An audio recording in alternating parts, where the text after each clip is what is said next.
else anyway. I hope nobody bother me. All right.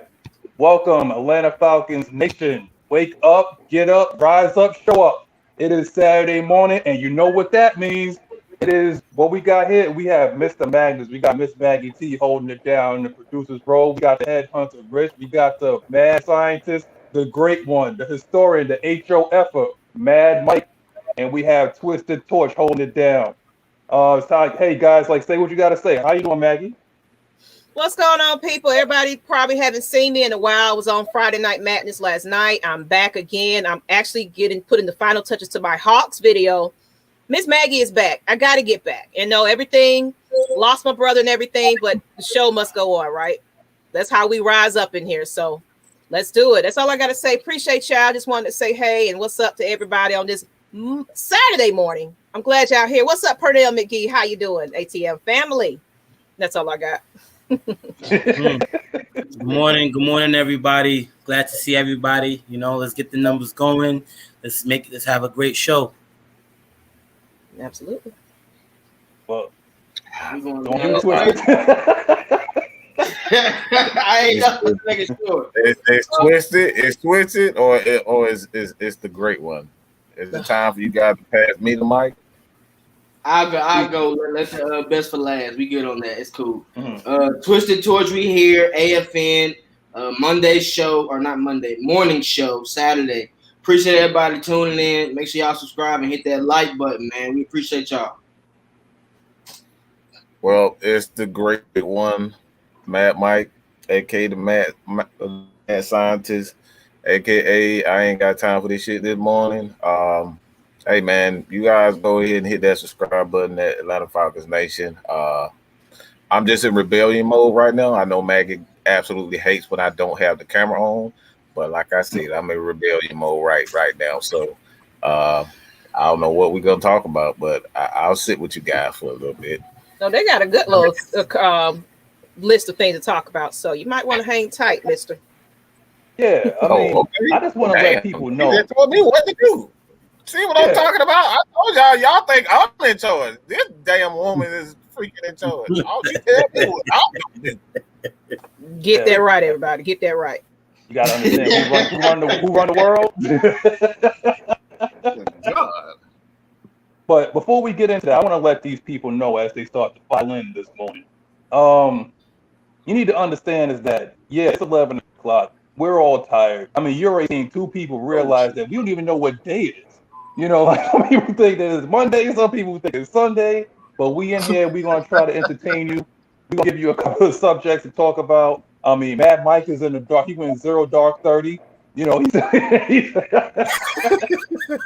in full rebellion mode, So what we about to do is we're going to get a couple of the comments here. I'm going to do a roll call real quick. So far, it's just Pernell McGee. It's at least 12 of y'all watching. So come on, put your questions out there. I want to feel the energy. Let's get it going today. So first subject, the Cris Collinsworth interview. I don't know if a lot of you guys seen it. I know we did because we do our due diligence. The Cris Collinsworth interview with Arthur Smith. I'm gonna say because I see you smiling. T. So you go ahead. You can start it off. Man, hey, I'm not even gonna lie to you, bro. I like Arthur Smith's swag and how he handles questions. You know what I mean? Just sitting there watching it, I thought I might be bored, but nah, Arthur Smith keeps you intact, man. You know what I mean? Based on the questions, he's not avoiding anything. Cris Collinsworth were able to ask him about the Titans, able to ask him about the Falcons, Matt Ryan, the situation with the drafting a QB or drafting Kyle Pitts. He made it seem like Kyle Pitts is the answer. So all the things that we thought about, he's already put in play. He already has it prepared for the offense and Kyle Pitts to succeed. So I'm gonna just stay right there. I'm gonna let y'all go into it for a little bit longer, but Arthur Smith is gonna be a GOAT, man. I see it coming. For the most part, this interview was very informative. Definitely watch the Cris Collinsworth interview with Arthur Smith, Falcons fans, if you haven't done so yet. One key element that I enjoyed from it, something small but can go a long way, is that how mature Kyle Pitts is, the emphasis on how they speak on that for his age. Coming with that is the IQ as well, coming from the pro style offense he was in with Coach Mullen that they ran in Florida. And it was just so much things from this interview. Arthur Smith was just stating how he would use the players to their best skill sets. And you've seen how Mullen used, he praised Mullen a lot on how he used Kyle Pitts. And I do expect to see certain things that's similar to what he did in college here in the NFL, like, with certain one-on-one matchups and stuff like that.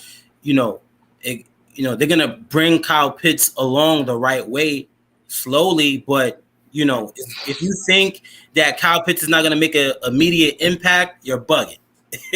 You're bugging. and the offense is just going to be completely different. That's another thing that Arthur Smith emphasized on compared to last year's offense in a more passing heavy type with former friend Dirk Cutter or whatever. He's gone.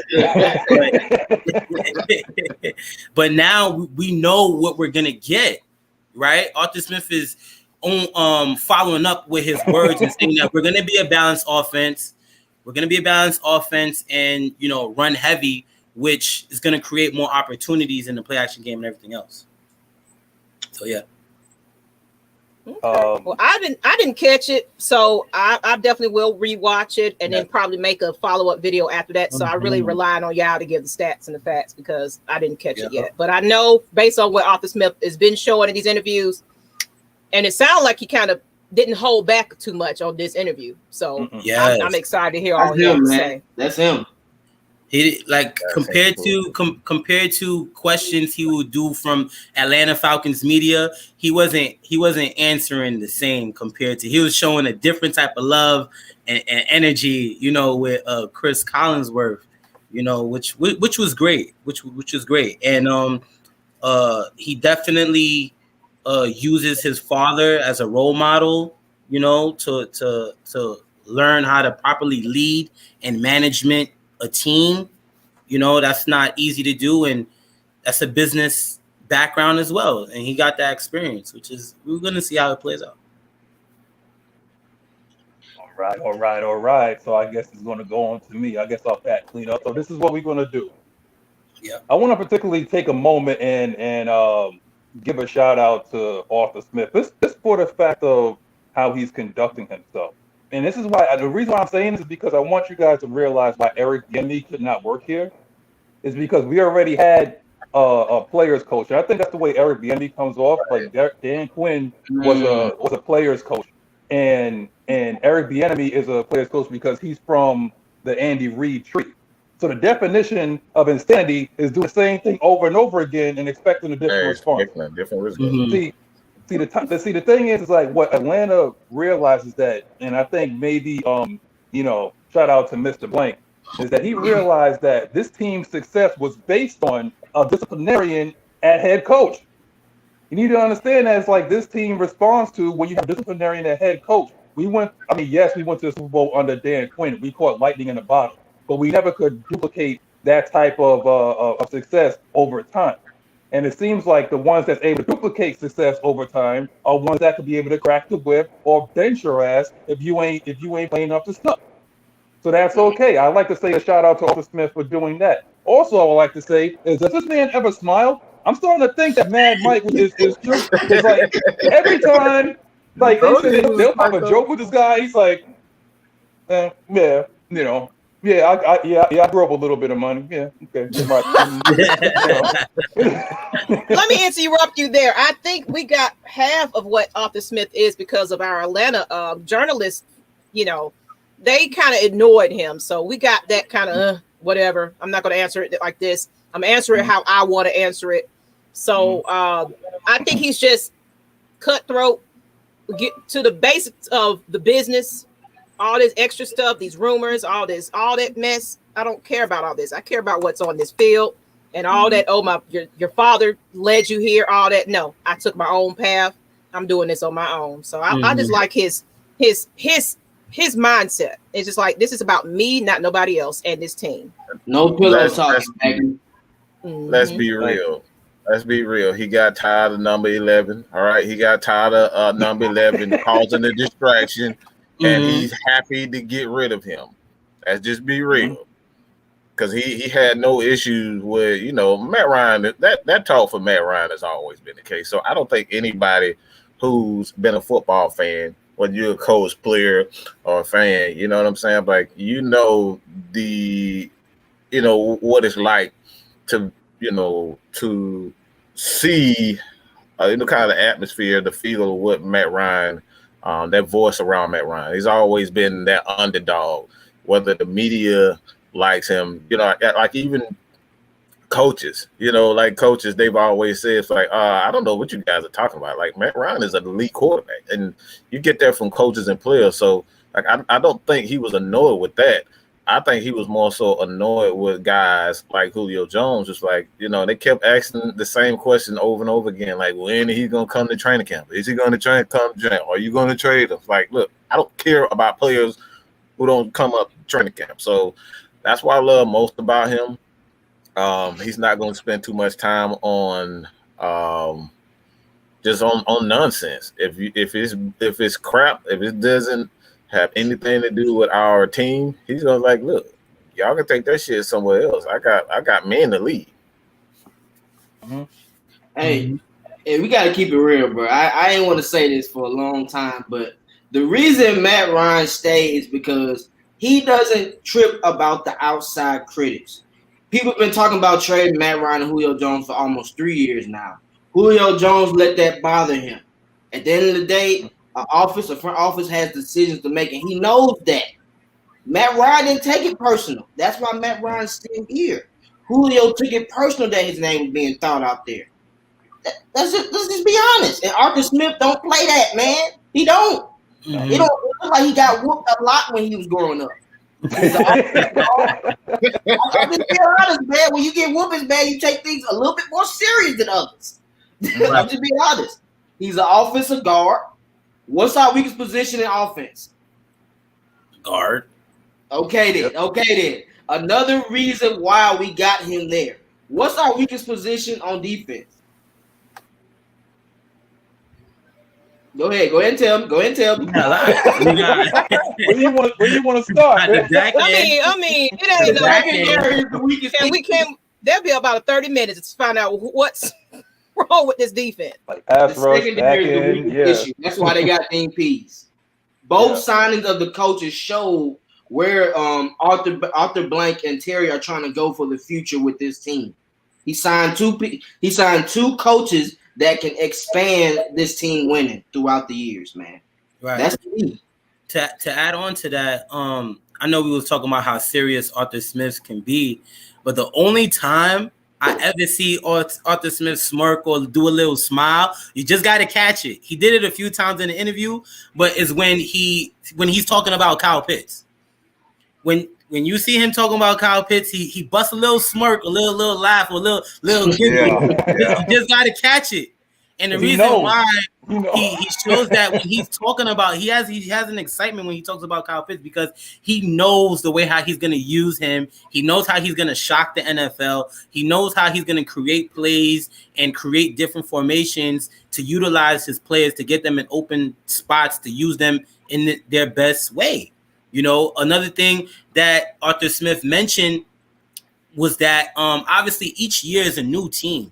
It's a new team every year, and you can expect an immediate turnaround. Like I said this before one time, like one team from last year is not going to be the same team from next year, for the following year. And, he mentioned Andy Reid, what Andy Reid did with Kansas City, and how similar to how they use Kyle Pitts. You know what I'm saying? So I meant not Kyle Pitts, excuse me, Travis Kelce. Right, yeah. Exactly. Travis Kelce. So, that similarities might work out. I don't know if y'all saw this video. My bad, Mike. I said yeah. I'm gonna add to it. It will be short. You talking to me? You gonna? What'd you say? Go ahead, bro. Go. Do your thing. My fault. Okay, I don't know if y'all saw this, but Grady Jarrett had an event about a couple weeks ago, and KSTYLZ was hosting it along with an actual offensive lineman. And he saw Grady Jarrett and Kyle Pitts come to the show. And Grady Jarrett had explained in this situation, he was saying that it was time for a structure change as far as the coaching staff. We were having too many yes men in the front office and the GM. And with having Arthur Smith and Terry, it's going to be different. Like, people are going to be held accountable. And then also with Kyle Pitts, KSTYLZ as his right-hand man, he went to Ole Miss. And he was like, yeah, man, I saw how you did our team. And Kyle Pitts kind of smirked at him like, yeah, I'm him. I'm him. You know what I'm saying? Like, he got the footwork, he got the moves to make plays in the NFL. And he was saying that with Arthur Smith being in that fold, like his game can go to the next level, but he's looking just to improve each week. Yeah, I think what matters most with this team and why I am excited is what a lot of people don't pay a lot of attention to, and I think this is huge for the future for the Atlanta Falcons, is that when you have player coaches, you have a tendency. The coaches have a tendency to give these guys, everything that they want, and it's not an environment where they have to work for it. All right, you do a good job. You go to the Pro Bowl, all that type of stuff. Player coaches tend to give these guys these massive contracts. I like you, I'm gonna give you a contract. I like you, I'm gonna give you a contract. But when you have a coach like a Bill Belichick, Mike Tomlin, and with Pittsburgh, like, these guys are not going to just hand out contracts. You're going to have to work your ass off to get these contracts. So I feel like this is going to be, getting a little bit of attitude. When you got that attitude, and you got players like, look, I don't give a damn about what you did last year. Your ass gonna work for this contract. We're not just gonna give out contracts because I like you. And I feel as though like that what really doomed the Atlanta Falcons, because everybody liked everybody. Nobody really had to work for their contract. We just, like, I love Julio Jones, but it's easy for Julio Jones to put up 1,300 yards. That's not anything new. I need Julio Jones to put up some touchdowns. I talked about this yesterday. That's easy for Julio. Julio's a monster. So even you have to challenge monsters to be better than what they are. I felt like they never challenged Julio to be better than we are, but they challenged Matt Ryan to be better than what he was. They don't want Matt Ryan to win a Super Bowl. They challenged Matt, and they never challenged Julio. It was like I said, they never challenged Julio. And guys like Grady Jarrett, what you just said, these guys, like, there was a structure issue. All right, there was a structure issue, and now you're seeing guys gonna have to work their ass off to get that extra bit of money. If you want that extra, $40 million in guarantee, well, you better get your ass and run some goddamn laps and practice or something, because you ain't getting this shit free here. That's why I feel like things are coming.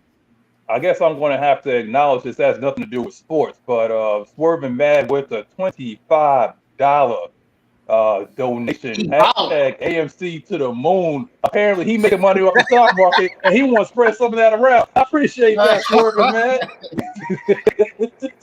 I hear you. We appreciate that. Yeah, we really appreciate that. I'll add on to that, but let me do more of a roll call, because we got more people in. We at least at 32 right now. Floyd Donnelly, what's up, bro? Jew Talk Sports, though. Subscribe to this man's channel. Like, this dude is the truth, man. The beast among us. I see. Comment on Maggie T. Yeah, that's what happens when you wake up early in the morning. Your hair turns color. That's right. Miss Maggie is here in the flesh, all natural today. We all natural. It's organic. There's no makeup or nothing like that. Hashtag ESPN. There's nothing here. There's no makeup artist or nothing. What you see is what you get. You wake up, you wipe the crust out your eyes, and you come online. That's what we do. We don't care. It's Saturday morning, 11 o'clock. Wake up, show up, rise up, get up. Let's do this. Now, getting back to the show. Hey, let me backpedal. me backpedal a little bit and go back to this Arthur Smith interview. I noticed you guys actually said something to the tune of this. I want to actually first comment again on how Arthur Smith goes about his business. Somebody in the comments that he gives off like a Bill Belichick type of vibe, and I'm okay with that too. You know, I mean, if we're talking about just outright seriousness and how he just gives the Atlanta media very little, that's perfectly fine. You know, what we have here is a guy that believes in team. And when he talks about, I guess, everybody outside of like Kyle Pitts, like if they say like, oh yeah, well, how do you think Calvin Ridley's going to do? How this person's going to do? He never really elevates a person above the team. It's like a collective effort and whatnot. And I think that's what he's trying to get to. Is like, you're not above the team. The structure here is team. Like we are one. If we're talking about like we are nation, and I think that they bring in that type of vibe and they bring that to what the Atlanta Falcons is going to be this year. You know, one heartbeat, one team. They're going to be a reflection of what the Atlanta Hawks are. You know, like the Atlanta Hawks play as one cohesive unit. And I think exactly that's what they're trying to do when you see all 53 guys that make the team get on that sideline. They get on, and they have 22 guys on the field. One heartbeat, one team, and we're going to get that one playoff spot that we need. We're going to make some noise this year. Book it. If y'all can come at me like around like, you know, like January, February of next year, if I'm wrong, please tell me that I'm wrong. But I'm putting it out there. I'm gonna be. We got somebody doing it in the company. Look at this. Little baby. Hey, Kylie with her Falcon shirt. That's right. Falcon. Hey. Looking all red like her mammy. See that? One day we gonna get Miss Kstlyz on here, Mrs. Kstlyz on here. I like they told me hell to freeze over, but we're gonna try to get Miss Kstlyz. I'm gonna convince her. That's my twin sister. In case anybody didn't know, no, me and Kevin ain't together. That's brother-in-law. Disclaimer, everybody. Just letting y'all know. This is my niece. See what you know what you just did? See, Maggie right now, by saying that like they're not together now, all the DMs about to blow up now. Popping in the DM. But yeah, like I just love what this man is, how he goes about his business. But also I want to say that we haven't really given this guy like enough credit, or he's not talking about enough. But yo, shout out to Terry Fontenot by working like a straight up silent assassin in the background, balancing these books, getting us in the positive that we can go out there. Look at this man, bald head in the rain. You know he crazy. And he got sunglasses on. Look. Let me say this. Look. That's what black folks do. We play in the mud. We play in the rain. We play. Look, it don't matter. All right. We work in the rain. We work in dirt poor situations. So I'm happy to have guys like that, man, who's willing to, you know. I mean, how many times have you seen Mrs. Thomas Dimitrov, all right, in the rain? Have you ever seen him? You seen his little prissy ass, spiky ass hair riding on that damn bicycle? We don't see them doing that. That was an obvious sign right there. Yeah, Mike don't play, bro. Yo, but you ain't lying. Like, man actually got us excited, bro. Man, look, I love one thing I like. I'm going to continuously put out there is people got to stop disrespecting. Boy, if you don't get your ass out of here, it's a children takeover or something. What in the world is going on? It's 11 a.m. Eastern Standard Time for us, so you know these kids ready to play. Madness little one weren't around somewhere. Damn! I just totally forgot we was live. Oh, my bad. I'm up here cussing out kids. I'm totally bad. Oh my god. Hey, yeah, I just like. I honestly feel as though, you know, you have to lead from the top. And a lot of people don't give Rich McKay enough credit then because he's the guy when it comes to the competition committee. He is the guy. There's been swirls around the league, talk around the league, that he is in line to be the new commissioner. And this is something that, you know, it's been for a while now. That's like he's very close with Roger Goodell, and the guy has years of experience. His father was in the game as a coach as well, so as a coach, but coach and general manager and all that. Like he did all of that. Like, so he has a tremendous amount of not only connections, but he knows the game. So you know, he knows exactly the type of athletes, you know, that the coaches to bring in. He was instrumental in bringing in a guy like Tony Dungy and, you know, Lovie Smith and those guys. And now we're seeing, you know, the evolution of, you know, the next, you know, black general managers, head coaches and whatnot, you know, the young guns that's coming up. So, you know, Money Kiffin and those guys. So like he's brilliant at this. And I don't think he gets enough credit for what he's doing here. The guy is responsible for 2 Super Bowls. We did not win the Super Bowl, but he got us there, much like he helped get Tampa Bay to that spot. So we got to put some respect on that man's name. Mm-hmm. Yeah, you ain't lying. You ain't lying. I mean, we could talk about this, man. We could talk about this interview from head to toe, you know, back to front, you know, for like the next like 30 minutes. But for the sake of time constraints, we're gonna move on to the next. Thoughts on AJ Terrell? See, my man's already smiling right now. I mean, he's already smiling right now. Thoughts on AJ Terrell leading the young secondary? Now, before we even start, subscribe to Twisted Torch TV. He has a video out there blessing this man and the potential of our secondary. Look at this. Look at this kid here. I mean, this dude is ready. My bad. He locked in, man. He locked in. I mean, if you want to talk about last year, baptism by fire. My man was basically locked up on the cheetah, and he only had 2 flipping catches for the entire game. He almost ended the game on an interception. That's okay. His playmaking will improve, you know, with this with this new defense. I mean, the way we're going to come at from different angles and whatnot, I believe that our defense is basically going to learn how to trust their eyes and be instinctual instead of sitting there and just thinking. The best that you could do, all 3 of us, or at least all 4 of us, have played the game of football. And you realize that the second that you stop thinking and you trust what you see in front of you, that's when you start making plays. It's just that simple. Football can be a demanding sport physically and emotionally. Mentally, you have it up here, but you have to realize you have to trust what's in front of your face. Know your cues, know your keys, go and blast the man in front of you. It's just that simple, guys. What you got, Rich? It's crazy because, you know, I was going to jump right in there. To add on to Luda, I'm going to add on to what Luda said. Let me stop. Fast and Furious 9 in theaters right now. I got you. Hey, Rich, you gotta be stopped, man. I know. We tell you. Nah, but Magnus though. But on a real serious note, to add on what you were saying, brother, you're saying some good points as far as being able to play fast and be instinctive without thinking. You know, you just want to react. I don't know if you guys remember when DP's interview, he emphasized that on the back end is going to be very simple, and then in the front side of the ball, front 7. D-line, linebackers is going to be more complicated. Where when it comes to creating stunts and blitzing and doing those angles, right? So on the coverage side, it's going to be simple where these guys can play fast, play the ball, and be in the right position.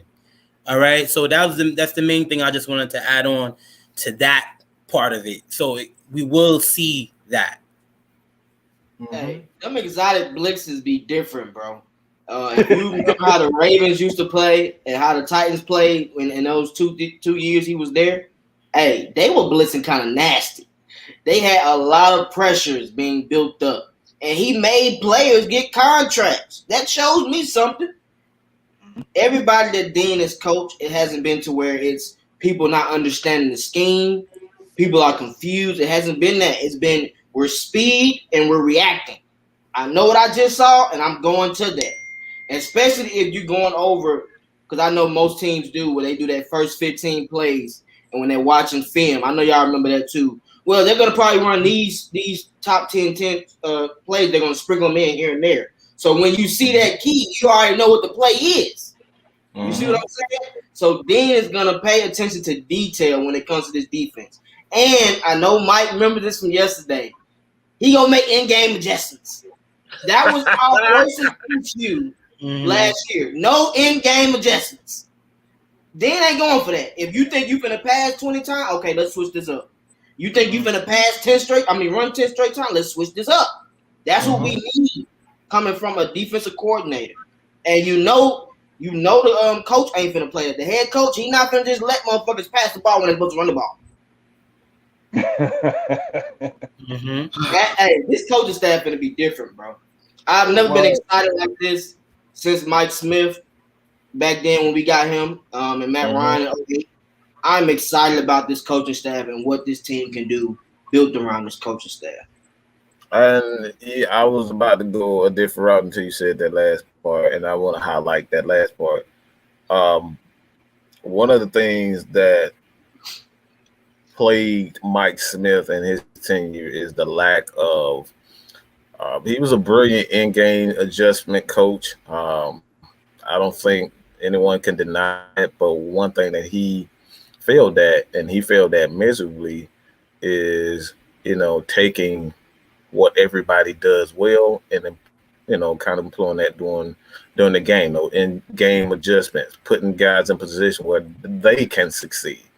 When you look at what Arthur Smith does, and what he's always done, like you go back and look at all 3 years, 2-3 years with Tennessee, like he always used guys at their strengths. Like, yes, Derrick Henry is a monster, but when you ask him to be a pass catcher, a pass blocker, he's not as good. You know what I'm saying? They never really put him in a position where he had to be a receiver. Every once in a while, he'll catch a pass. You know what I'm saying? Nobody's guarding him or things like that. But he never asks players to do things that they're not capable of. It's not their strength. So that's one aspect of the team that I'm most excited about, is that Dean Pease, he's going to figure out what you do best, and he's going to do more, or give you responsibility to do exactly that. That's why you got guys like Copeland is. Copeland is a brilliant guy. He's an excellent blitzer. He gets after the quarterback. When it's time to get after the quarterback, Copeland is one of those guys who can get after the quarterback. Marquise Mingo, he's the same type of guy. He gets after the quarterbacks. You don't want these guys doing things, having Vic Beasley being a full-time defensive end, and that's not his strength. That's something that plagued the Falcons for years. Like, you got Quadri Olison sitting on the bench, and you trying to figure out why the hell we can't convert a 3rd and 1. Like, motherfucker, your best 3rd and 1, the best 3rd and 1 man is on the damn inactive list, and you were you running 230 easy, 230, 235. That's going to change. That's going to change this year, though. They're going to get their opportunity to work. They're going to get their opportunity to work, man. You might start. I'm sorry, it's too early for that. But like I said, that's those are the things that we're talking about. Like, you got guys who are great in the end zone. Hayden Hurst is a guy that was great in the end zone. You had a guy like Mohamed Sanu. They pretty much used Mohamed Sanu the proper way. But like Calvin Ridley is another end zone guy. He's great at getting separation and small confined areas and whatnot. So he did a good job with those guys as far as like his guys. And that's something that last night, I know if you guys heard what Terrence Mathis said, he's like, you're going to put these guys in position where they can succeed. And you're not going to see players in positions where they're not going to be able to contribute to the team the best way that they can. So if you're hearing this from a guy like Terrence Mathis, man, like that right there speaks volumes. Use the players to the best of their ability. That's it. Don't try to force a guy into your cover 3 bull crap. Use these guys to the best of their. If they are man corners, let them play man. If they zone corners, let them play zone. If they blitz, like that's what it's all about. Like using these guys to the best of their ability. Absolutely, Mike. I just want to just to point out that like regarding with Dean Pease give players freedom, right? Freedom to do what they want to do, and what they do best. And players, that's why most players, Deron Hardman said in his interview, one of the main reasons why he wants to come to Atlanta is to play with Dean Pease, because he has heard what Dean Pease has done with his players on far as doing different things with them and pretty much making it fun. Being that I played in a similar defense like this before, it's going to be very crucial on how the players disguise, because we're going to be blitzing coming from different angles. So the main key to executing those blitzes is disguising and pretty much acting and having fun with it. Pretty much that's what makes it fun as a defender. Like man, when you about to blitz, you don't know they don't know that you're coming or anything like that. So disguising and alignment and all that stuff, that's gonna make it fun. Like as a defensive player, like guys like to do that. So, yeah. And we got depth. We got depth too. So we're not gonna have Dion and Fourier blitzing every time. Yeah. Call up Copeland. I'm bringing up Malik Walker. Like there's other people in this fold that can make plays for this team, and they will also be able to expand their game. I'm anxious to see how Walker's gonna play in this system, man. I feel like he's an X factor for us, man. Because he can blitz, he can pass rush, he can actually drop back into coverage. He had as far as for the minimum snaps he had, he made plays on the minimum snaps. So he just got to be put out there, man. I mean, I want to say shout out to again Terry Fontenot and Arthur Smith going out there. I want to come out. I want to count one thing right now. I'm gonna talk about the offense right now first before I get into like the Dean Pease aspect of it all. It seemed like red zone was our Achilles heel, and they went out and got some giants. Okay, they went out and got Tajay Sharp, who is 6'4". They got Kyle Pitts, he's basically Paul Bunyan. We don't know what he is. Okay. We know that's a big man. Okay, that's that dude Paul Bunyan. I don't know what he is. All I know is that he's a unicorn with very long ass arms. I'm telling you, right. My man has a sick wingspan, man. Like he has like NBA 2K20 when you create your own character and you make them arms long that they can drag across the floor. Yo, my man got Clint Capella wingspan, bro. Like, and like what is he like 6 foot? What is he 6'6" maybe 6'7"? 6'6", 7 foot with like a 7 foot wingspan, near 7 foot wingspan. That's crazy. Yo, shout out to J Rock, man. Yeah, Paul Bunyan, bro. Paul Bunyan. Hey, come on, man. J Rock, you know them. You know Paul Bunyan. Oh man. Yo, but I think what they did is that they went out and they solved their red zone problem by getting guys that you basically can't miss. You could throw, to a spot and they can go out and out jump, like the average corner who's probably like 5'9", 5'10", just like out jump them. So instead of just having like one guy that you could key in on, like Julio Jones, now you have to worry about Tajay Sharp, who is capable. Now you have to worry about Kyle Pitts, who is capable. Now you have to worry about Hayden Hurst, who is capable. Now you have to worry about Russ Gage, who is capable. And I ain't even thinking about little baby goat with Calvin Ridley with his route running ass. Just like a mosquito at a barbecue. Like that's the way he runs his routes, man. Like it's like if you're not if number 14 on your program is number 1 in your heart, Now wait, hold on now. Hold on, Eric McDowell. Let's pump our brakes. They said Richie Grant is the next Brian Dawkins. Let's not do that right now. No. Don't put them expectations.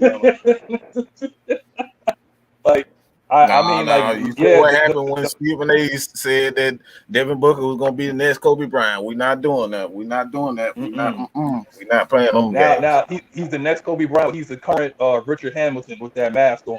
He's crazy. But yeah, so I think when we have those giants at wide receiver, and then we have, how many guys that we have with bricks in their back pocket? We got, do you remember what Mike Davis looked like For everybody that don't remember, if we have a picture, please put it up there. So you show that he has a skipped leg day. There it is. He ain't skipped leg day. I still like is that real? Is that real? Like, God damn. No, I thought that was Photoshop, man. I really thought that was He said it's real on Twitter. Those are ham hocks. He said it's real. He said, guys, everybody, all running backs' legs are this big, guys. Relax. No, they're not. No. That dude is Mark Henry. That dude is the world's strongest man, Mark Henry. Okay. That's a different element. He up there with Saquon and them guys, man. That's them Saquon guys. The last time I seen somebody with legs like that was freaking Jamal Anderson. You know what I'm saying? And I just hope we don't give it to him for like 410 times. Now, moving on, we have another guy. No, we can't. I'm still mad about that. 410 carries, but moving on from that, then in the red zone, if you get tired of dealing with all those giants, you start dealing with Captain Leg Day. We got Quad Squad that's behind him, and then you got tired of that. We got somebody that's like 220 pounds. Was it Cordarrelle Patterson? I didn't realize he was that big. I know I said this like a couple of shows before. Yeah. I didn't realize he was that big. Like, was he like 5'10", 220? So he's solid. You know, and then if you get tired with that, then we actually got a mosquito that you could deal with, Javian Hawkins. So it's like pick your poison. Now that I addressed the offense, now let me go to the defense. I believe that just like what I believe you said this T about Richie Grant being like a Swiss Army knife. So I think like the slot corner is probably just going to be just kind of like up for grabs. I think now it's like in the secondary, it's going to be almost like positionless, like the way the NBA is going. It just seems like everybody's basically going to have like multiple jobs. And you don't know who's going to come down. You don't know who's going to come up. I mean, Richie Grant is capable of working in space, and he's capable of blitzing, and he's capable of keying on a quarterback, and he's capable of stopping the run as well. So what Kyle Pitts is to the offense, I believe Richie Grant is going to be for our defense.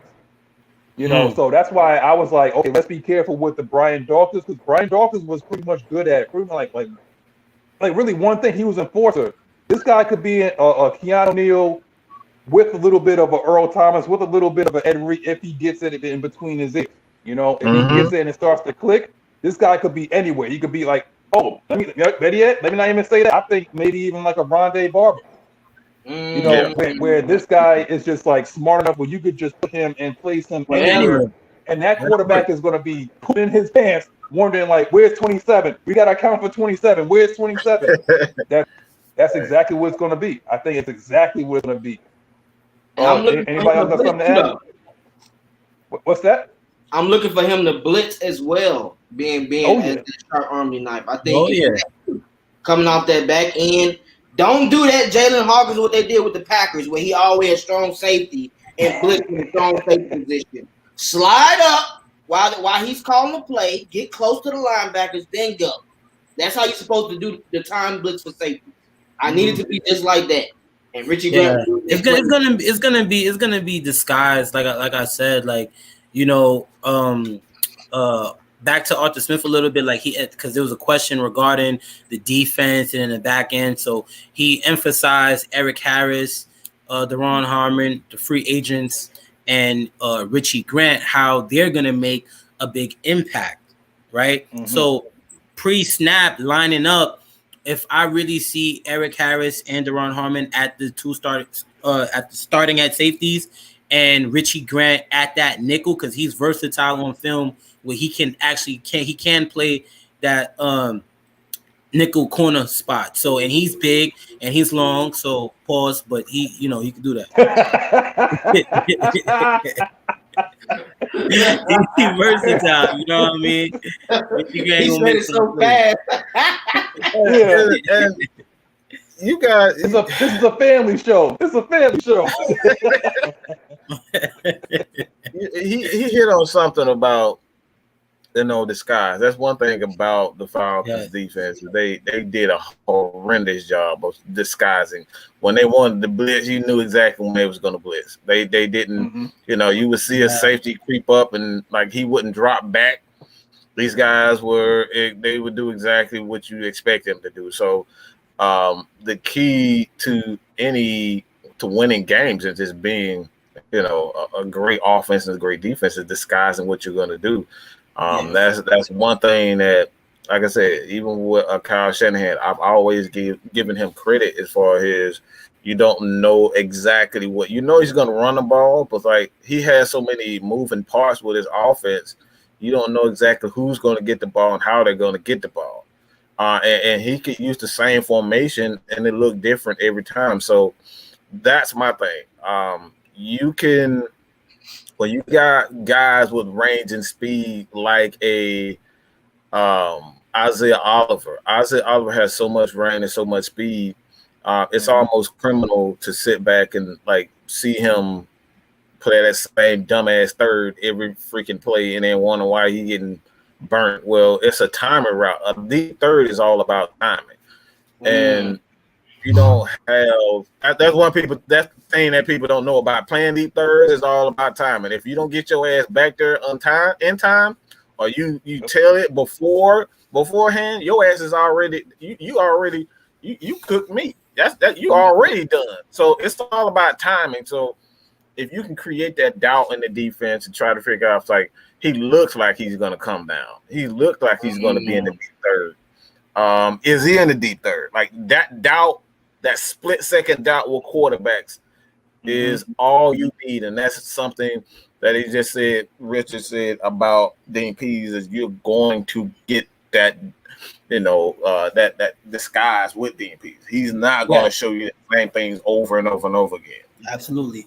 I was gonna say one thing too about the Isaiah Oliver. Like, even when Isaiah Oliver was blitzing last year, he made plays. Like versus the Panthers, he did a little blitz. Come on there, I got a sack easily. Like, Isaiah Oliver has the speed to play that nickel and still get pressure. But like Rich said, and like Mike said, one thing you can do is fake the blitz, disguise it like you're coming down and drop back. That's a key too. You're keeping that QB guessing. Oh, he's coming. All right, I'm finna drop a quick play. No, this ain't what it was. I fooled you. Yeah. Oh my God. Whoa. I'm so apologize. I'm so glad that you said that, because that remind me of the play that I broke down with the zone blitz where you had Jacob Tui Mariner. Not Jacob, but I forget who it was. But it was with the Panthers. You guys go check that out in my film section on Atlanta Falcons Nation, as well as my channel, Matt Mike Sports.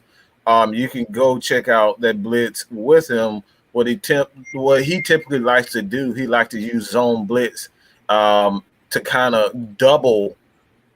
It's kind of opposite of what it's almost exactly what Rex Ryan likes to do. Like, he will send a blitz on the same side, but he will send a zone blitz in that area, so it makes you think, oh, this is a hot. It's coming, like that side is open. That corner is open. You know what I'm saying? That part of the field is open, but he's dropping a defensive lineman in that lane. So the quarterback, he's looking at a defender coming at him, but he doesn't see that defensive lineman going into that zone, and it's an easy pick. We almost had the same pick with Jacob Tui Mariner last year, but he dropped it. But those are the things that he likes to do. He likes to send blitzes that look almost the same, but when you see, that play the second time, it's a little wrinkle in it. It's just a little wrinkle, and those are the things that matters most when you talk about defensive. Yeah, and you got to understand that one of the things that if you go back to, because Dean Pease is a man of very few words, it seems like, because he ain't done no interviews from what I've seen. I haven't seen like many interviews. My man is in there studying film. Interviews. Yeah. He like, I'm in here. I'm here to study film. what does it take for a 71-year-old to be sitting on his couch to look at an Atlanta Falcons team who had one of the worst defenses and be like, you know what? I can coach that team. Like, he came to Arthur Smith. He was like, "Yo, I want to coach." Exactly. He came out. He hit him. Look, Arthur Smith did not hit up Dean Pease. You want to coach and all this other stuff.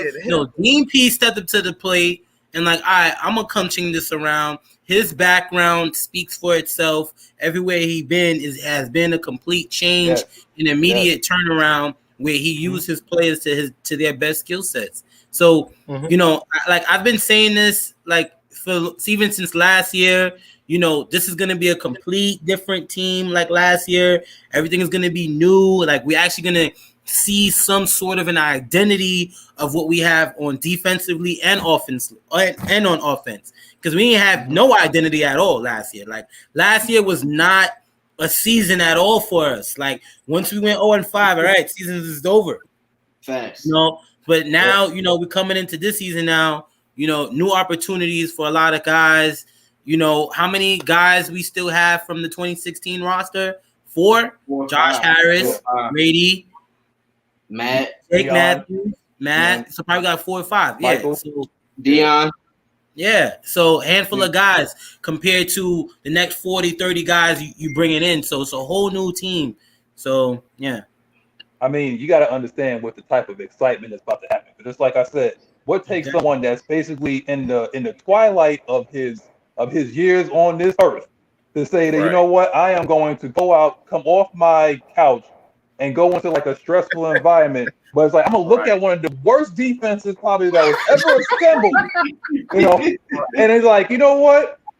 Those guys are athletic and they like to hit. And if I can just get them to get it up in here, it's like, I know what I can do. I can get it to the level of a Baltimore. I can get it to a level of the New England Patriots. All I gotta do is get Arthur. Yo, what's up? What's up, Art? Yo, give me some pieces. They got some there. But I just need a few like in the secondary or whatever like that. Give me some cheap bargain basement pieces. I don't need a lot. All I need is some people that understand like what's in between there is and can they trust their eyes. That's all. The ones that we got here. Too, yeah, go ahead, bro. My fault, Kev. But I don't want to lose my thought.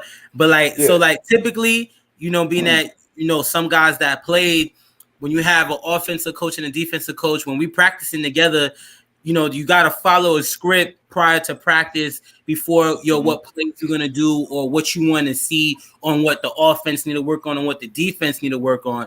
And Arthur Smith emphasized that Dean Peter's is a great guy to work with because it's not back and forth or competing. Oh, I bust your ass in practice today. But, you know, just whatever that the case is, but he's going to give you the looks that you need. Like it's good communication on far as on the coaching side of the ball. Is very important. Yeah. It's not seriously, that's how you get better. So then now it's not gonna be none of that. You know, it's gonna be they work together well, so the chemistry is there. So guys is gonna get better. If we're struggling in this particular formation, how these guys are playing this route, playing it wrong, or whatever it is for scout or whatever, give them this look. So it's gonna be good. It's gonna be good. Yo, I'm telling you, Rich, like, honestly, like, first of all, let me comment on one thing, because if you're talking about excitement of what is going to happen on the field, when they bring them red helmets out, because now the NFL has lifted that, you know, what they said that you could wear, like, the alternate helmets. So you got, like, red helmets with the black jersey. Let me tell you something, man. Look good, like, you play good. I mean, when you look good, you play good. You play good, you feel good. When you feel good, you make picks. When you make picks, you win. Put that on your shirt. Y'all got that. I forgot what Prime Time used to say. It's mad long. He got like a long list of his flow. Yeah. This one let you guys know at 12 o'clock. You got to go over to to our affiliates at Atlanta Sports United. You know, and give them a shout out. You know, I mean, we have Atlanta Falcons content. We have Atlanta content up and down the board. Like, share, and subscribe. Twisted Torch TV, Mad Mike Sports, Jude Talk Sports, J-Rock TV. All of us here is up early. We up often, and we're going to give you energy. We're going to give you great content. Now, back to the story we got going on here. Now, I would like to say this is you have to be totally excited, and I want to kind of like coincide this to the type of season that the Atlanta Hawks are having right now. And you can see, just like what Rich was saying, how one coach could actually turn around a culture, and he did it within mid-season. How all it takes is just, you know, just like a different way of saying things, a different way of looking at things. And to comment on what Rich was saying, I believe that for the past couple of years, there was no trust in that secondary. I don't think anybody pretty much trusted each other. I don't think people realized that people didn't realize that Rico could cover the D third of the field like he used to. I don't think that people was looking at Keanu O'Neal that, you know, like If he comes back, is he going to be like half the man that he used to? They didn't trust the pass rush. Will I have to cover my man for about 5 to 7 seconds or whatever like that? Like, I just think like chemistry-wise in the secondary, and that's why you seen us getting burnt so much. It's like I think guys like they really kind of got in their heads and they stopped trusting and they was like overthinking. And you seen like a whole bunch of blown plays up and down the field. I mean, how many times? I mean, I'm still hurt over that T.J. Hawkinson wide open touchdown against the Detroit Lions last year. Like that's just like unacceptable. Now, That's horrible.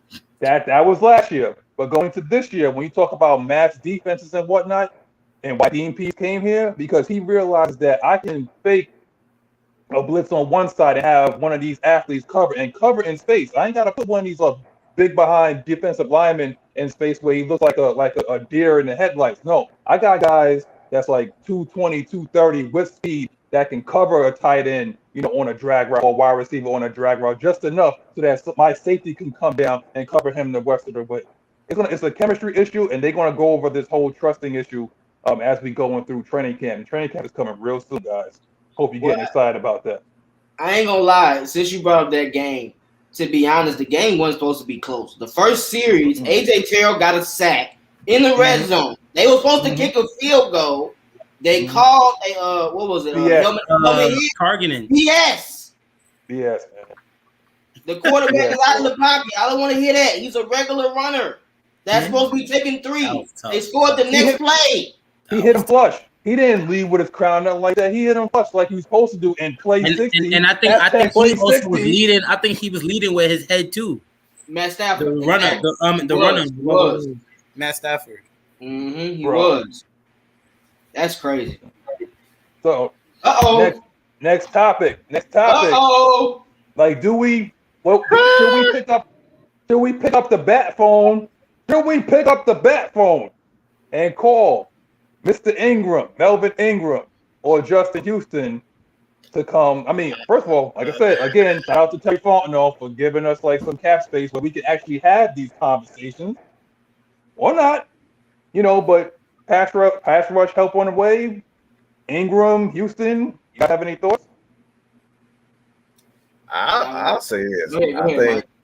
I think I like Ingram, but for me, I think he's just been sitting out too long for me. That bothers me to see him being sitting out so long and not being in football shape. Like, you're a football player, but as we see, time and time again, it takes you time to kind of get into a groove. So that really bothers me that he hasn't had real physical contact in a couple of years or so. It's like, because he up here, worried about money. It's like, I don't give a damn about money and whatnot. Get your ass on the field. Like, you're not gonna make money sitting on the couch complaining about I want money. Get your ass on the field and make that money. All right. Oh, he went to Karis McKinley School of Negotiating. Yeah. I'm talking about I want to get paid. Well, get your ass on the field and do something. We need you to see you on the field, not modeling. Yeah. So I'm a Justin Houston guy. I think he fits well with exactly what we're doing because he can play in a 3-4 and a 4-3 scheme. So he's perfect. Yeah. And he had 10 sacks last year. So it ain't like he's dropping off. Oh, I didn't know that. Yeah, there's no drop off. I mean, he's not even up there in age. It's just I think we're just used to seeing him for such a long time, like on the Chiefs and whatnot. Like, I think he's like 29. I don't think he's 30 yet. I think he's 31, bro. 31? Okay, but he's still kind of like in the prime of his career. Like, we're not asking him to play like 3 downs. Just go out there and hunt, and trust and believe. Like, when you go hunt, we're gonna be sending some people behind you too. So that that offensive lineman is going to have to make a decision, left or right. What exactly are you going to do? What you got, T? What you got regarding subject? The thing you said about Justin Houston, both of y'all said he was playing with a good D tackle, Buckner, right? Mm-hmm. What do we have in Atlanta? Oh, we got somebody. Great D tackle. we have a top 3 D tackle, and with Justin Houston being able to be in the fold, he has speed rush and power rush. Melvin Ingram to me only has power rush. I don't really see him bend the corner like that. I see him just bull rushing jokers over and just getting into the backfield. And the thing about Melvin Ingram, he had Bosa for a couple of years. So he had pressure getting off of him.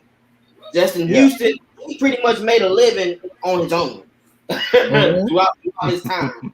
Close to 20-something sacks. Say that. Say it, man. I need to say. I need you to say that. I need you to say dog for me one time. We need them what? We need those what? Dogs. We need them dogs. They got to be hungry to get after that QB.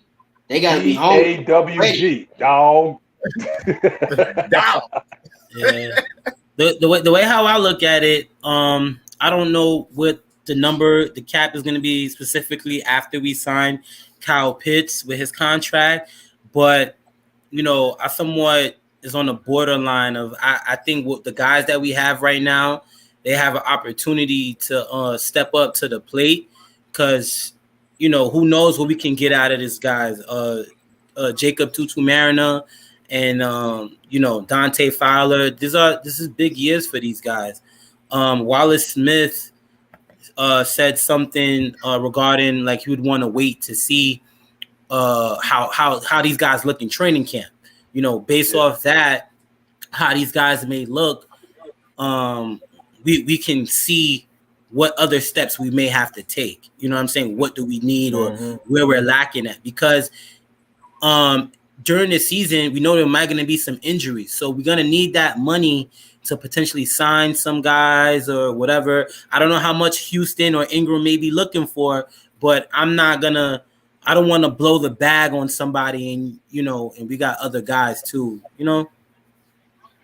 The most I'm giving him is $2 to $3 million. I'm not going over $3 million for hell no. Yeah. And I'll probably be Le'Veon Bell looking ass down. Yeah, it's gonna be we want to win now. We want to win now. So it's like, sometimes signing these guys to 1 year can be beneficial to you, but they got to make that impact right away. Look, man, everybody right now is getting a 1 year deal. If you get signed post June, you're getting a 1 year deal. Ain't nobody signing no multi-year deal. But since you said that, we see Rich is our man right now. We psychedelically linked right here, And what he said is going into like our next subject. It's like, with Matt Gano's injury, who steps up, or should we look at David DeCastro, who just got released from the Pittsburgh Steelers All-Pro for a proven vet that can input right inside that left guard spot and solidify that left guard spot. And you can also sign him for a 1 year prove-it deal, So what you guys' thoughts on that? I think he's contemplating retirement though, because he had a foot injury. I think that's why they let him go. So he's contemplating retirement. I don't know if he's gonna come back out of retirement. If he does, that's great. But I don't know if he has too much left in the tank. I'm anxious to see how Mayfield looks at that left guard position. I'm anxious to see what they're going to do with Matt Hennessy, to see like if he's going to play center or guard, and Drew Dahlman. We have three people that can play left guard or center as far as that. So I want to see what this team does, just like we do on the defensive line. And we're going to see that in training camp, in all honesty. Yeah. Josh Andrews. We got 97, they going you're going to see who a man and who a boy. Man, let me tell you something, man. I'm so excited about Drew Dahlman. For some reason, like that dude has pedigree, and when you got pedigree, it's like you have like the inside scoop from birth, for how to play the position. Matt Hennessy, he needs to understand that yes, there's going to be competition all across the board. Because right now the only solidified spot you want to say is maybe Jake Matthews, Chris Lindstrom. I was gonna say I wasn't going to say Caleb McGarry, until like Matt Gano went down. But I guess like you could say like Caleb McGarry, but there's a spot right there left guard, and I think it's Mayfield's job to lose. But I think it's totally open competition at center, because I don't think like I've been listening to Arthur Smith, and I'm not saying that he's not sold on Matt Hennessy, but he wants to see what both of these guys got, and the best guy is going to play center. And I just my thing is like I'm gonna roll with Dahlman just because of just like pedigree alone. What you guys got? Talking about for the left guard spot. Oh, Mike got it. You got it, Mike. The left guard. You got the left guard spot, or you just talking about the offensive line in general? Well, the left guard spot I was saying is Mayfield's to lose, but yeah, you could comment on the left guard spot, and I was saying the open competitions at center as well, because I think they're kind of like Center, centers. me personally, I don't think that experience would be an issue. The reason why I say that is because you have a GOAT at quarterback. You got to go to that quarterback. Like Matt Ryan is the greatest, if not one of the greatest quarterbacks in the history of the game, especially cerebral. His cerebral attack to defense, he knows what he sees. At this point, it's just more so getting the center, to see exactly what he's seeing, like the fundamentals and all that. That could be, learned throughout the season. I think Matt Hennessy did a great job of adjusting fairly quickly, playing against elite talent, like guys like Ndamukong Suh, those guys. That defense aligned with the Saints. So I don't think it'd be an issue whether these guys have the talent, and you got a great play caller, and we know that running the ball, simplifies and it slows down the game for a lot of these offensive linemen, because you don't have to worry about going backwards. Like that's the thing with offensive linemen. They want to attack. So the more that they can attack, the better they'll be. And like I said, well, Matt Ryan is going to tell you what you need to be doing anyway. Like, not everybody going to be Alex Mack, but when you have a quarterback like Matt Ryan, he kind of sped up, because Alex Mack was not the same center. Look, if you guys go back and watch, he gave up a lot of pressures last year, and everybody said, "Oh, it's because of Caleb McGarry," but that's not what I saw. I saw a guy that Alex Mack. Alex Mack was not the same center. He gave up a lot of pressure. So, when you have a guy that Hennessy has that athleticism to be able to, to kind of, I won't necessarily control, but he can hold his own against, those the bigger guys, the better guys in the NFC South. Like, I'm worried about the NFC South because I think we can win the NFC South and we can get to the playoffs. So, that's where I said, like I said, a lot of people are down on Caleb McGarry, but I thought he did a great job. Like, we passing the ball 50 times a damn game. How many times you going to expect him to hold his own against guys like Cam Jordan? Cam Jordan is a damn animal. Like, by himself, Mike. By himself, he's a damn animal. Like, he has no tight end help. We didn't have big.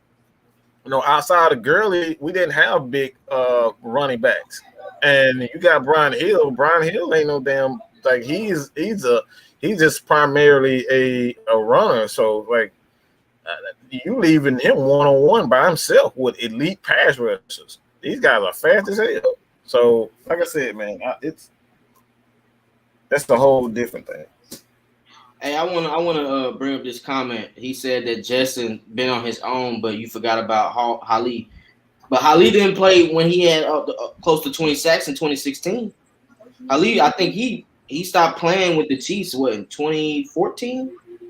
So Houston was still able to make a lot of plays on his own throughout that Chiefs organization. Like, he was holding it down for them for at least 3 or 4 years easily. Mm-hmm. But he did learn a lot from Ali, though. I will say that he did learn a lot. If you don't get that old motherfucker, I don't want no more old motherfuckers on this team. Okay, fuck that shit. I apologize, but I don't need no more old motherfuckers. I'm tired of these old ass defensive linemen. I'm tired of these old ass I'm running back that we getting. We don't need no more old people. Okay, y'all always talk about damn rebuilding. Why the hell y'all want to keep bringing all these old ass players back? Who you talking about? Talking about Ali. I seen the comment there talking about Ali. I don't want that old mother. You crazy? He old, bro. He older than he was trying to critique me. He was saying that Justin I just don't talk about Ali. I'm shutting that down before he even gets started. People, we don't need no more old people. We got enough old people. Y'all talk about Matt Ryan old. We don't need no more old people. We got rid of Julio. We don't need to get no more old people. We need to get younger. All right, we need to get younger. That's what we need at this point. That's drafting. That's all we need. And even Justin Houston is pushing it for me because he's had his injury issues.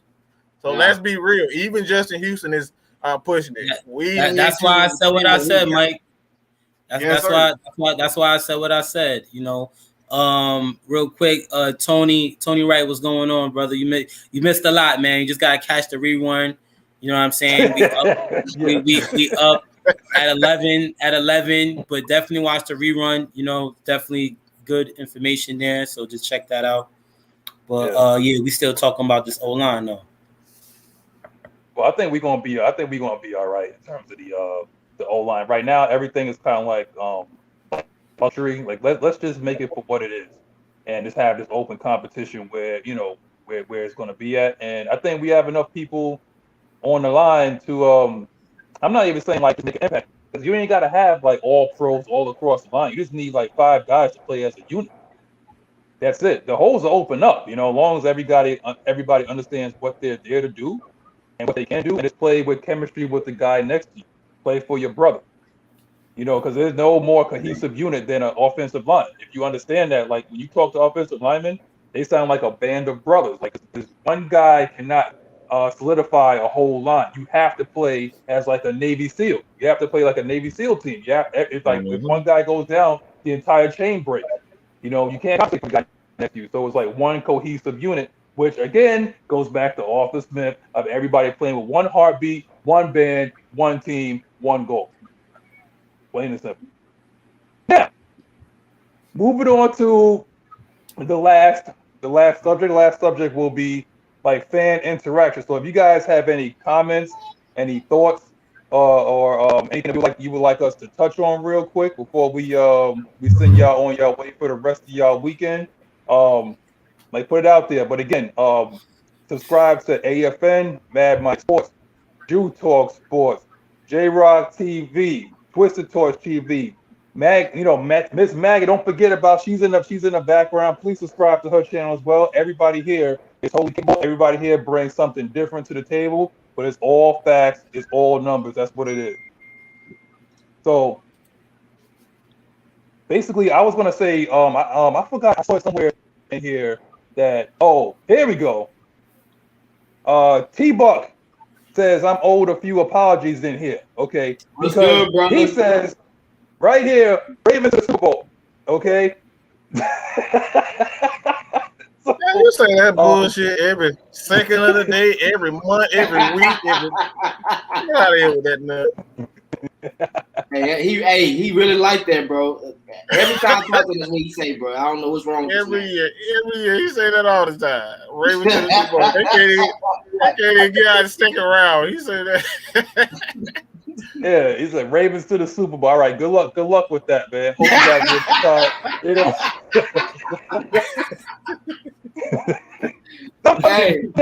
y'all think good luck, Jackson. Good luck signing Lamar Jackson. You're gonna have to sign him. No, I'm saying, but did you see the video of him throwing like a 10-yard route and it threw like a duck? It was a duck throw. Nah, I ain't see that. Wobbling in the air. I'm gonna send it on IG. I got you. Give me a quick second. I'm gonna send it to you. I got you. Just a second. I just want to see the Ravens throw a crossing route, because all I see is hook routes. It look like the Falcons offense. Hook routes and deep routes. That's all I see. I just want to see a broken plays. Yeah, and broken plays. Yeah. Wait a minute. So he said that we don't have issues with our organization. So what was Earl Thomas? When he was playing for y'all, what was Earl Thomas when he was like your starter? Said issues with your organization. I mean, Ray Lewis shot up a bunch of people in Atlanta. I mean, like it's always been something going on with the Breakers, but y'all won despite that. That's all right. But I'm saying it's like T-Sizzle did leave, y'all. T-Sizzle did leave because y'all didn't give him what he wants. So when he was still they're just T-Sizzle. They lose defensive linemen every year. Mm-hmm. Upshaw left before. Like, what is Judon? I'm sure he's gonna leave eventually. Like, they lose people all the time. Yeah, Mosley. I was tight about that Mosley, man. And he didn't want to leave. He didn't want him to be gone either. That was Keep sad. it G. I ain't gonna lie. I sent y'all a video, by the way. Check that chat. What's the name? Mark Tyler Lee said that. What's the name? You guys going to Flowery Branch in July when they open training camp to the fans. I believe we have some, like, the Nation is down there. Those that's in Atlanta, they're going to be going to the to the training camp, and we'll be probably doing some shows from there live. And come on out. Show your love. Be seen, be heard. And don't forget the debate, because you got to bring that energy, that same energy with these keyboard warriors. They got to bring the energy when we in person too. Trust me, because when me and Rich go to the game in New York, I want everybody from our New York people to bring that same energy, because I will cut promos on you in real life, and I won't be drunk. I'm telling you. Listen, what you see is what you get. That's what I'm saying. And that's what they be trying. They be trying to wait till people get intoxicated, bro. Because every time I go to the game, and when we played the Saints a couple years ago, I went there. So he was like, "Yeah, you drinking beer?" I'm like, "No, I'm good. I'm watching the game." He was like, "Oh, I thought we was going, politic during the game." I said, "No, bro, I'm good. You wait for me to get drunk. Talk now." That's what they do. What are any of your thoughts on the Falcons picking up another running back after week 3 of preseason? Yeah, I don't think that's gonna happen. After preseason, because we're already locked in with a lot of guys in that room. It will be running back by committee, so those guys gonna have their opportunity. So Mike Davis and Cordell Patterson is like the main emphasis right now, with that duo running back as well as Quadre. So we'll see how that works out after the preseason. So the best will play and the best will make the roster. So we'll have the best each week on Sunday. We will have the best guys out there. So, if somebody gets hurt now, it's a different story. If we get injuries like what happened with the Bears in that running back room, now expect possibly to see a signing of some sort. But right now, that's not the case, bro. But Rick, that's three big-ass dudes, man. Those are three big-ass dudes in that running back room. There ain't no more space for anybody else. Javian Hawkins is basically basically hiding up in the corner anywhere, because everybody in there at least like 230, 225, 230, 235. Huntley. There's not enough room in that. Huntley is still a part of that running back core. Yeah. So it's like any one of those guys go down, Huntley is still a big dude himself. So Hawkins is good, man. And Arthur Smith is already creating plays for those three backs in the room, bro. Mm-hmm. Like, he's already designing up plays for them throughout game situations. He's gonna put each person in his position to make plays through this system. So that's what I like about them three. I mean, 4. We got 4. Keep it G. We got 4. T. This your man right here. T-Buck is your man. Yeah, that's my brother, bro. That's your boy. Oh, okay. Yeah. Real question though. Since Julio gone, y'all still lying like Calvin ain't a number 1. Who said that? Did we say that? Nah, he in the beginning, before Julio was gonna be traded, we kept saying like Julio's the number 1. Julio's number 1, and so we were saying based on him not being able to take contact, we don't trust him as a number 1 just yet. Well, we got to trust number 1. He's a number 1 right now by default. You still got to prove that he ain't made a Pro Bowl yet. Yeah, you ain't a number 1 till you make a Pro Bowl, multiple Pro Bowls. Like, yes, he has the talent. He putting up 1,300, but we've seen receivers put up 1,300 and then they disappear.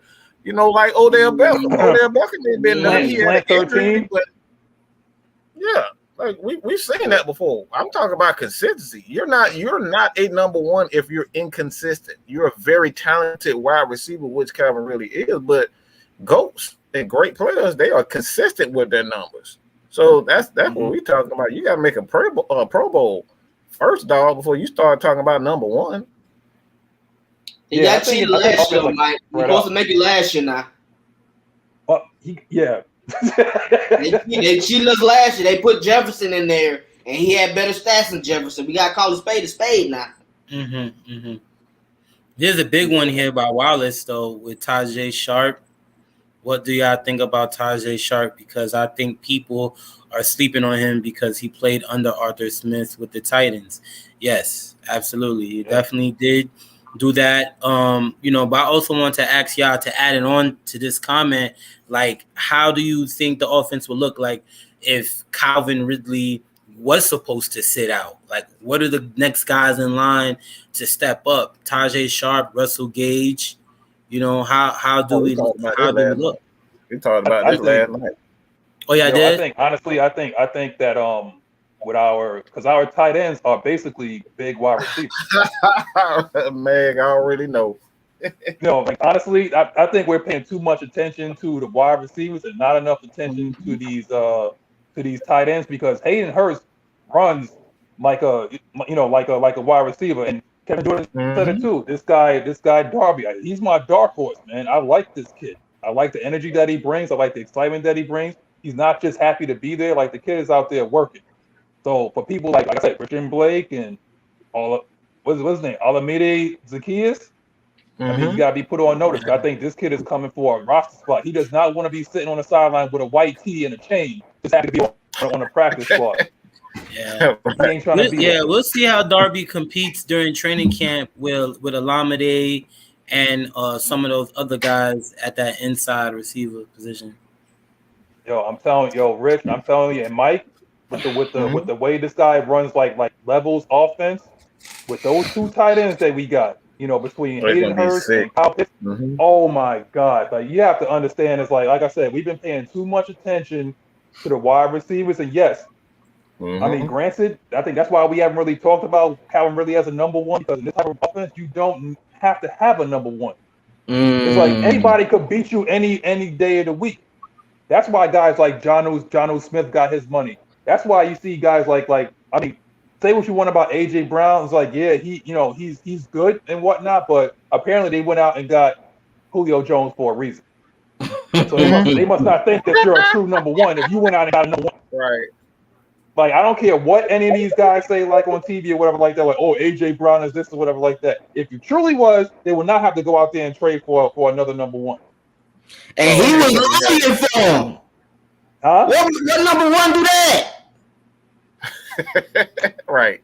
Come on, just because you wear number 11 don't mean that you're number one.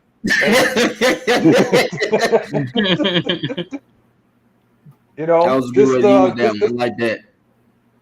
Hey, Buck came back with it. He came back with it. He know about Dean. Yo, shout out to T-Buck, man. You got like a lot of energy, and appreciate you bringing that and whatnot. Dean gonna get y'all right though. Them linebackers are nice. There they are. Devon, without the tables, bro. What's up, man? I will tell you need to come on the show. You gotta stop playing, man. I want you on the show, Devon. Okay. What do y'all think about Jalen Mayfield? What y'all think about Jalen Mayfield? Mauler. Big intensity, and he's gonna be having people scared to even line up on that left guard position, bro. Because he look like he the type of person that, I don't know if y'all seen the movie Replacements when they had the sumo wrestler up there. He the type that's gonna block you and sit on you like, yo, you're here. The play's over. Cut it out. It's done. Yo, we need that, bro. We haven't had that in a long time, bro. We need that nastiness and intensity, and with him. Being with McGurk? Yo, did you hear what he said at the draft?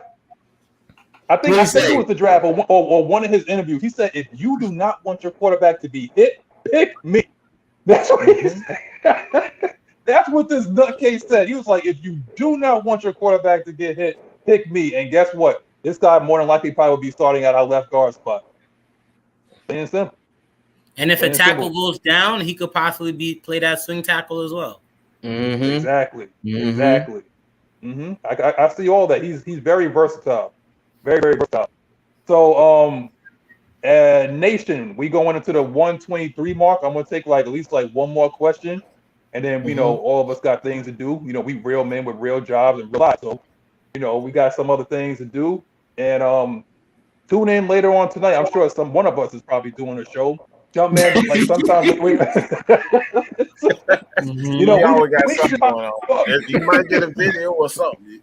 We're gonna get. That's what I'm saying. That's why you gotta subscribe. That's why you gotta like, share, subscribe, so that you don't miss anything. Because a lot of the people that's coming in now is like, oh man, I missed the show or whatever. Well, just watch it back. Just watch it back. But yeah, we coming in at 11 for the time being. But give us at least one question, and We're gonna, do our thank yous. We're gonna say the benediction, and we're gonna be up out of here, man. But I guess for now, it's like I'm gonna say this though. While we try to get this last question, I want to say that I appreciate everybody here, the team, because I actually said this to Mike the other day, and Atlanta Falcons Nation is growing, and there's some things on the horizon that surprise a lot of y'all, and and I'm happy. Honestly, I was just a guy one day that was on YouTube to sat there and go on to this show called Atlanta Falcons Nation. I was late, like I put my kid to bed, and I was laying in the dark, and I just happened to be watching this show, and it was like, hey, anybody want to come on the show? And something in the back of my head was like, yo, go do it to see what's going to happen. I was nervous as hell. Honestly, we couldn't I had tell. a whole bunch of paperwork. That motherfucker would not shut up. That motherfucker would not shut up, boy. He had more stats and more history than any brand that I know. He would not shut the fuck up. All right. I'm telling you, I'm not. I'm a talker. I cut promos. That's what I'm saying. I'm a promo cutter.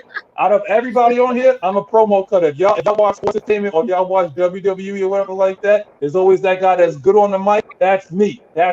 Oh, okay, I am the Paul Heyman of this show. Y'all think I'm something? This dude right here, he made me look bad. He made me look bad. The public defender, or now everybody's talking about look like Luda, so I might have to go to Luda lookalike or something like that. Once again, don't get paid. Fast and Furious 9. Fast and Furious 9 in theaters right now. Go see that. But to go back to this, like we're just like a bunch of fans that came together that saw what was on TV, and we wanted like another. It had to be better, and we decided to make the media better for what it is, because the media and everything like that, they have too many constraints and everything like that. They have to tie to. They have the higher ups that we have nobody. We're not tied to anybody. We're just guys out. We're just guys and gals out here that's just coming together to make a show. And we appreciate every last one of you guys that takes time out of your busy day, whether you're driving, whether you're at work or whatever like that, and you're laughing, you're joking with us, you talking smack. We appreciate every last one of you guys from Sunday to Saturday, every week, 365, 28, 25/8. I don't even say 24/7, 25/8, because we always work. Anybody else want to add something to that, or did I drop the mic on that? You dropped the mic. See, that's what I'm talking about. Oh, we got a super chat. Talk to us, Dan. Dan the man. We taking the whole ship this year. Going to shock the world. Hey, absolutely. We're going to shock the world, bro. Same thing, Arthur Smith, the Falcons. We're going to shock the whole league. Please, guys. Be happy in a generational talent that what we have in Kyle Pitts. Don't underestimate what you see with your eyes. That kid is very special, and that what he's gonna bring to this team is gonna be an immediate impact. So don't get discouraged. Anybody might say, "Oh yeah, he ain't play football yet, or he ain't play the snap yet." Man, bro, this dude was just at tight end university working with Travis Kelce, Greg Olsen, and George Kittle. Took a picture with all of them, past, present, and future. He is the future within the tight end position, and he wants to be the best to do it. And we'll see how that works out, living up to that. Exactly, man. So I'm excited. Look at them hands, man. Look at those hands, and look how small that football is. Look how small that football is. He catching it with a hand already, bro. Come on, y'all. Wait, hold on. The first lady got something. You got something to add, Maggie? What I read was Hayden Hurst and Kyle Pitts is like they gelling. They got some type of chemistry going on right now. They bouncing off of each other. So I feel like that's gonna be that combo.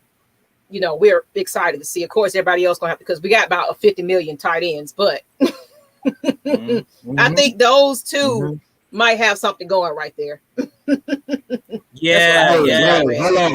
on, guys. We got to bring that up. We gotta discuss that now. Dean Pease is Tom Brady's kryptonite. We gotta discuss that. Hot take. Why did he go to Atlanta? Who do we play 2 times a year? Jesus Christ, man. Terry, I was happy. I'm happy. I was happy he came to the NFC. That's why I was happy Tom Brady came to the NFC South. You know what I'm saying? Oh my God. We're gonna see week 2. We're gonna see week 2, man. We got unfinished business with TB12. We got forget, and we don't, and nobody ever lets us forget. All I want somebody to hit that man in the kneecap with a sledgehammer or something, because I'm tired of seeing his ass in the middle of the field. Nobody touched him. Like this, if y'all gonna call something, just go ahead and hurt him. I'm sick of Tom Brady. Okay, just go ahead and hurt him. Period. Point blank. I'm tired of seeing him. Yeah, Mike. Stop! Don't try to act like I'm the only one. Y'all sick of him. Tell us how you really feel, Mike. Yo, Twister, you don't think Dean Pease know what Tom Brady weaknesses are? He does. That's one. And he picked Atlanta for a reason, bro. I keep thinking about that, but that comment really put me into a fold, man. Like Tom Brady, we play him 2 times a year. We might have to play him in the playoffs based on having extra seed be put in the playoffs. Like you just don't know. And with this Dean coming in the fold, Tom Brady gonna be nervous out there, bro. He gonna need a nickname. We're going to come up with a nickname for Dean. Dean Pease. Aim for the knee. That's all I got. He's the Dean. For the knee. He's the Dean. That's it. You know. I forgot, guys. I forgot. Somebody in the comments last week, they was like, "We want to call Kyle Pitts Optimus Prime."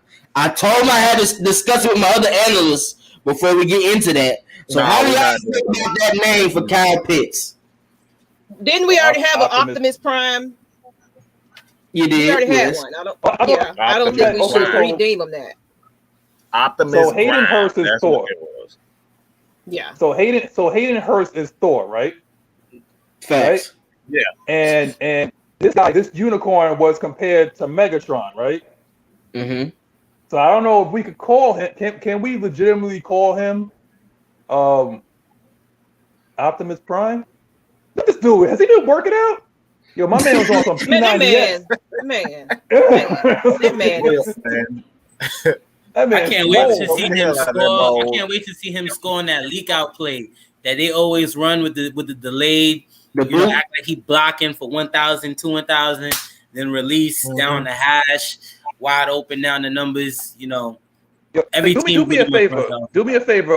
That's the last thing I'm gonna say. Do me a favor, T. Put that picture of Kyle Pitts catching that football up there one more time. You know I got you. I want to comment on this picture. This man is looking up. He has no visor on with his hat backwards. He's looking up into the sun with glasses on, with regular glasses on, just to make it difficult. He wanted to make it difficult to get. First off, his eyes is not even looking at the football. He's still he's showing off. What he's looking at. He letting his hands. Off. Nah, that's trusting his hands. My man is looking directly into the sun, and like I'm gonna wear glasses so it can reflect off of my glasses and still catch the football. Hey, he was the only one looking like that too, if I'm not mistaken, bro. So yeah, he was. He's gonna be the truth for us, man. One thing about Thor, we gotta bring this up. If Thor shows out, he might get a contract from us. I think he is. Because I mean, we're not in cap hell anymore, and the cap is gonna be going up. So it's not like we cannot afford him. He's not one of the top tight ends in the league, so he's gonna be under an affordable contract. So why the hell not, right?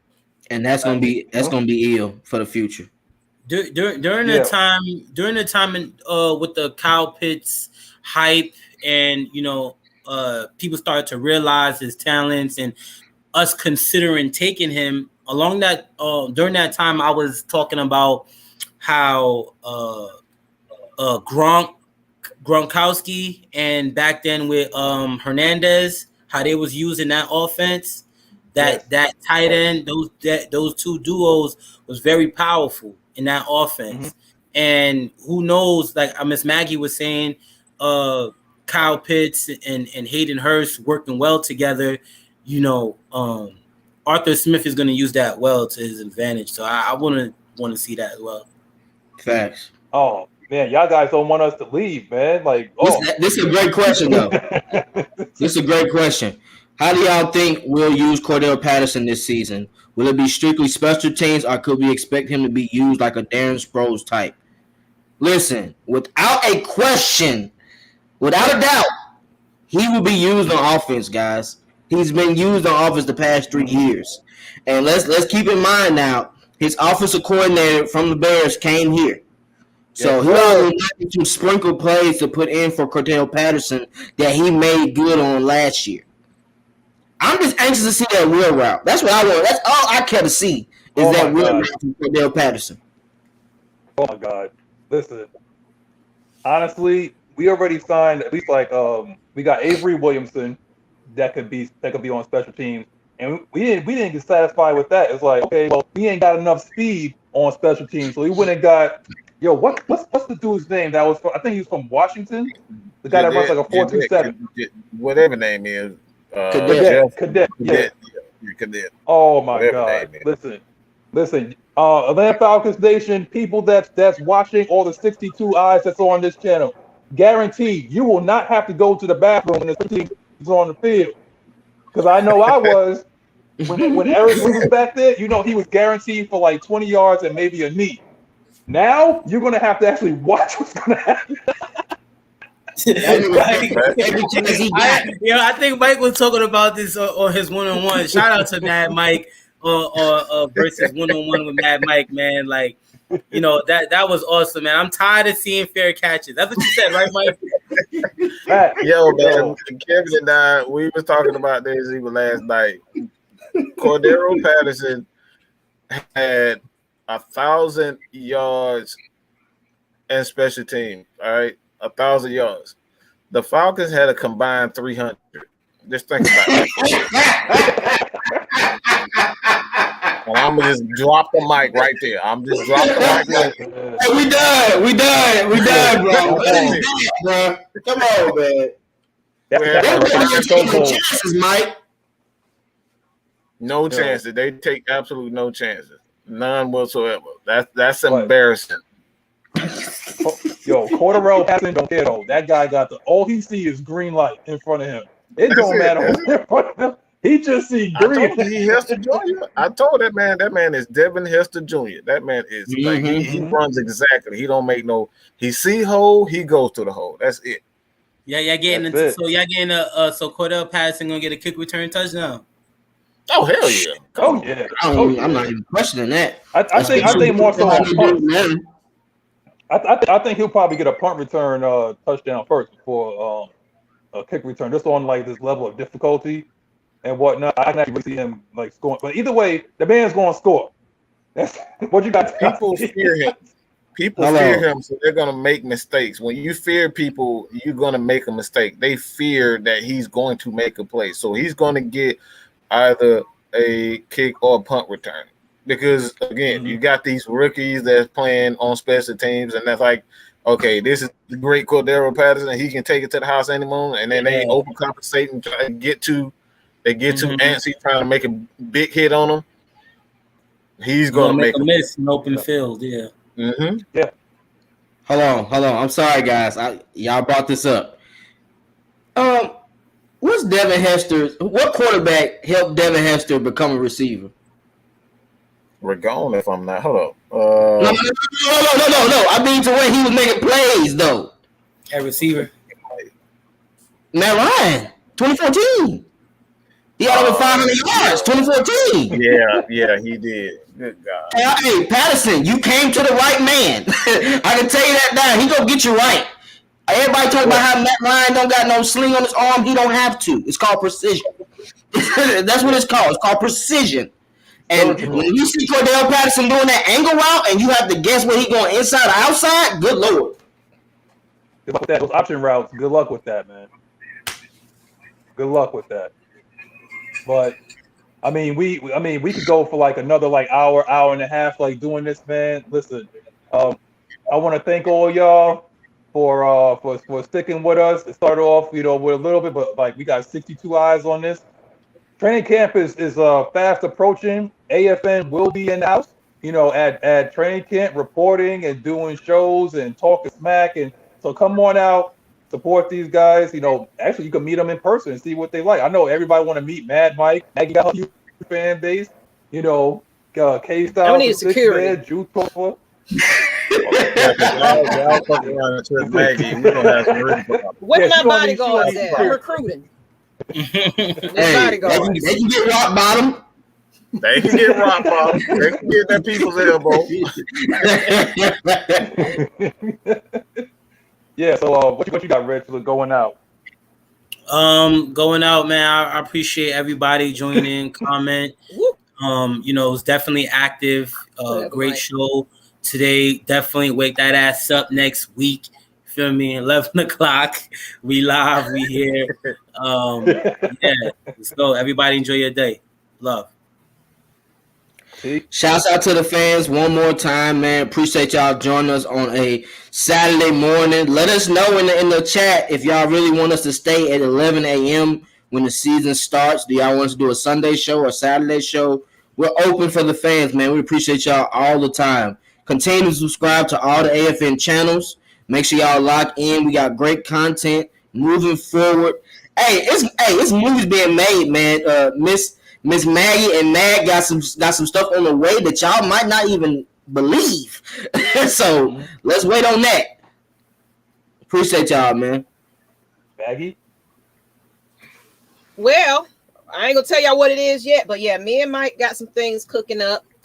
Might be another way we can do certain things. Y'all gonna see Atlanta Falcons Nation and other locations, and of course, we want to be at training camp, but they do open practice August 7th or 8th, one of those days, and tickets go on sale July 7th or 8th or something like that. We trying to be in the building. So like I told everybody last night, do not buy all the tickets up for your mama and them, because they at $5. Long as AFN crew can get together consecutively with the Atlanta crew that's here, we want to be there. We want to meet some people, so we'll find a neutral spot to get together and kind of meet everybody. All my bodyguards gonna be there with me. But other than that, actually, I just got finishing.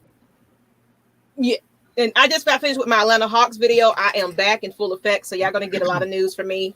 I'm in a better mood now, so thank you for your prayers. I did some shout outs on this video for the fans that spoke out to me, that it meant something to me. So please check it out. You might get a little shout out in my video. I'm about to upload it now, but appreciate y'all. Miss Maggie T, subscribe to me.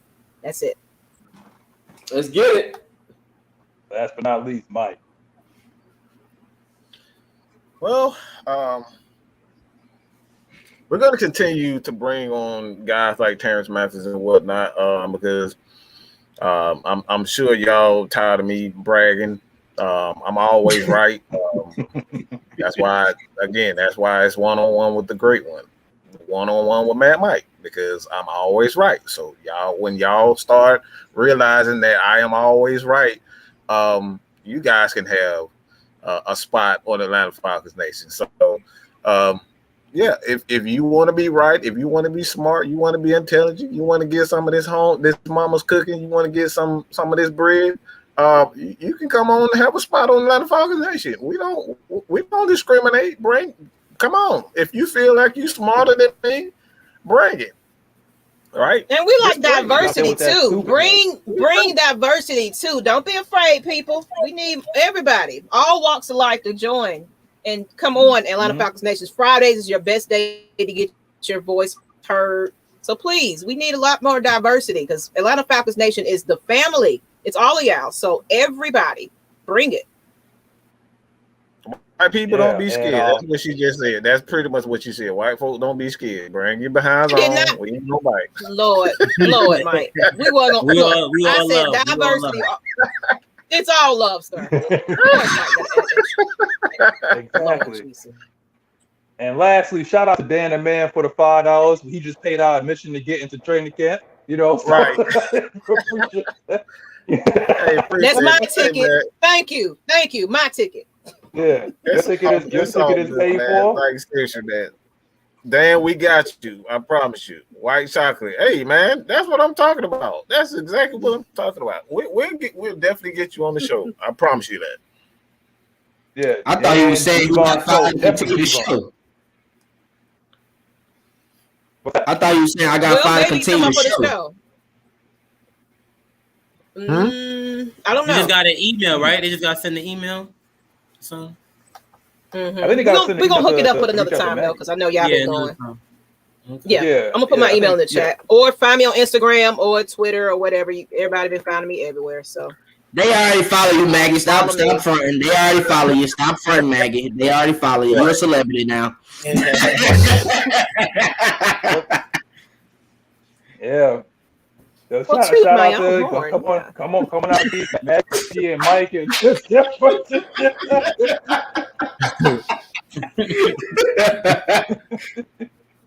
yeah. So all right, guys. So this is AFN, Maggie, Mike, Jumpman, Rich, and you got me, Free Safety, the Rover. We signing out. See y'all next weekend, 11 o'clock. Sports Show. I love all y'all. Appreciate y'all. Later. Peace.